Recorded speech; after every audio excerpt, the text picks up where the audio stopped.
Ya, bismillahirrahmanirrahim. Assalamualaikum warahmatullahi wabarakatuh.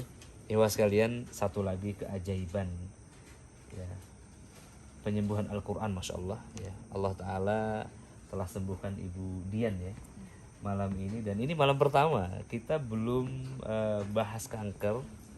Dan Ibu ini sudah sembuh sebelum rukyah dimulai. Kita dengar testimoni. Ibu gimana? Tadi emosional sekali. Iya. Tersentuh banget Ustaz. Awalnya sih saya merasa apa ya, pas dengar Ustadz ngaji gitu ya, Al-Fatihah tadi ya? Al-Fatihah tadi ya. Biasa aja, maksudnya tenang gitu, merasa tenang, merasa ya biasa aja gitu, nggak ada perasaan kecewa, marah atau gimana yang seperti Ustadz tanya awalnya gitu kan. Terus tapi dalam hati saya bertanya, kok saya merasa tenang, tapi kok sakitnya masih ada gitu. Sakit di payudara saya berdenyut gitu, masih sakit gitu kan. Terus Ustadz bilang, Ibu punya perasaan, feeling apa gitu kan. Saya bingung feelingnya apa yang Ibu rasakan? Iya bingung gitu, maksudnya saya sedih enggak, saya nggak ngerasa sedih, saya nggak ngerasa marah enggak, biasa aja gitu. Maksudnya pernah saya merasa marah, tapi rasa marah itu sudah ya lupa lagi, terlupakan, udah termaafkan gitu. Maksudnya, berapa tahun silam tadi? 20 tahun silam. 20 tahun lalu, oke. Saya udah memaafkan gitu. Apa maksudnya? Saya nggak menyangka kalau saya kecewa sama Allah. Astagfirullahaladzim, ya Allah. Oke. Tapi pada saat Ustadz bilang, Ibu punya rasa kecewa sama yang menciptakan masalah ini, berarti gitu kan. Astagfirullahaladzim. Jadi selama ini saya tuh menyalahkan Allah gitu. Astagfirullahaladzim. Ibu baru sadar bahwa Ibu menyalahkan Allah. Kalau saya tuh selama ini menyalahkan Allah gitu. Astagfirullahaladzim. Jadi luar biasa. Saya potong dulu sedikit hadirin. Jadi dalam teori kami, kanker itu adalah akumulasi dari marah, sedih, dan takut yang bergejolak terus menerus. Dan ketika saya diagnosa pasien-pasien saya akan tanya antara tiga itu, yang mana yang paling dominan.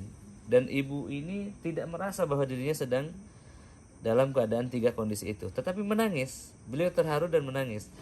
Maka kemudian ketika ditelusuri, beliau mengatakan, saya kecewa kepada seseorang yang telah wafat, dan itu 20 tahun silam. Maka kemudian saya gambarkan bagaimana seorang murid yang menyobek-nyobek kertas ujian dan pena.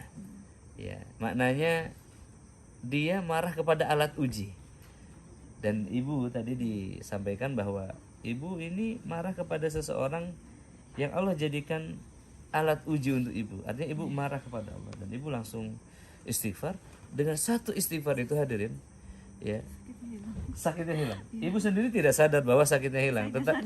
Tetapi saya melihat reaksi emosional Ibu yang langsung menangis dan dengan istighfar itu, lalu air matanya bercucuran. Saya bilang, Ibu sakit Ibu sudah sembuh. Saya sendiri tidak tahu dia sakit apa sebenarnya. Dan dia bilang, Ibu sakitnya apa tadi? Ya, bisa diceritakan mungkin? Ya, saya ada benjolan di payudara saya. Saya pernah dioperasi. Tapi diagnosanya emang waktu pas di biopsi itu ternyata mastitis kronis granulos. Mastitis kronis granulos ya? Ya. Sudah diangkat, tapi 2 minggu tiba-tiba tumbuh lagi, membesar lagi. Oke, 2 minggu tumbuh lagi. Diangkat lagi. Terus pecah. Sampai sekarang tumbuh gitu. Maksudnya tumbuh terus tumbuh membesar, akhirnya memerah terus pecah. Dan mengeluarkan darah. Cairan dan darah. Subhanallah. Ya. Basah lukanya sampai sekarang. Sampai sekarang masih menyenyeh ya gitu. Menganga.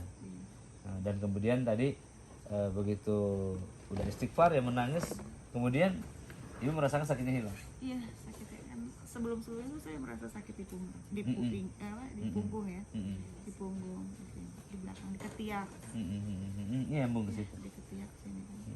Dada saya tadi berdenyut sebelum Ustadz tanya saya, dada saya terus denyut-denyutan. Tadi tuh saya sebenarnya nahan denyut-denyutan itu. Tapi pada saat muncul kesadaran itu tuh saya marah kepada marah Allah pada Allah, dan ibu istighfar, akhirnya sakitnya lepas ya. tiba-tiba hilang. Tiba-tiba hilang ya. Dan ibu tadi sempat pegang juga ya, ini sakitnya hilang tapi benjolannya masih ada. Iya. Ya, alhamdulillah hadirin ya. Jadi dipersimpel dalam dunia ruqyah itu rasa sakitnya yang kita lihat. Karena yang dialami pasien itu bukan ingin jenis penyakitnya, tapi hilangnya rasa sakit. Kalau sakit itu diberi nama boleh, nama masalah CA ya atau apa. Tapi kalau diberi nama, diagnosa sedemikian rumit tetapi penyakitnya tidak hilang, rasa sakitnya tidak hilang, ya buat apa begitu? Insya Allah nanti ibu dicek lagi, dipastikan bahwa ini benar-benar sembuh. Saat diruqyah kan, habis itu baru diruqyah kan, ibu rasanya gimana sepanjang ruqyah? Tadi barusan Barusan ngerasa apa ya, tenang aja, Tenang lapang aja, ya, lapang. lapang ya hati itu kayak kan sebelum-sebelumnya kalau di ruqyah itu kan nangis, terus muntah itu mual karena sedih tadi ya, Oh, iya. karena ada rasa itu tadi. mual terus kepalanya pusing. Tapi tadi nggak rasa itu sih, Masya Allah, maksudnya lega aja gitu, hati tuh lega aja, ya Allah lega, Masya Allah, damai ya bahasa damai ini. ya damai. Ibu, barakallahu fiikunna ya. Semoga Allah berkahi ibu, barakallahu fiiki, dan semoga Allah abadikan kesembuhannya dan Allah jaga sampai akhir hayat dalam kebaikan. Terima kasih testimoninya. Mudah-mudahan menginspirasi banyak kaum muslimah di seluruh Indonesia dan dunia bahwa Al-Quran bisa menyembuhkan kanker total, dan ini adalah kanker yang paling private ya di area pribadi seorang muslimah yang memerlukan terapi yang privasi juga ya. Barakallahu. Ya, mari.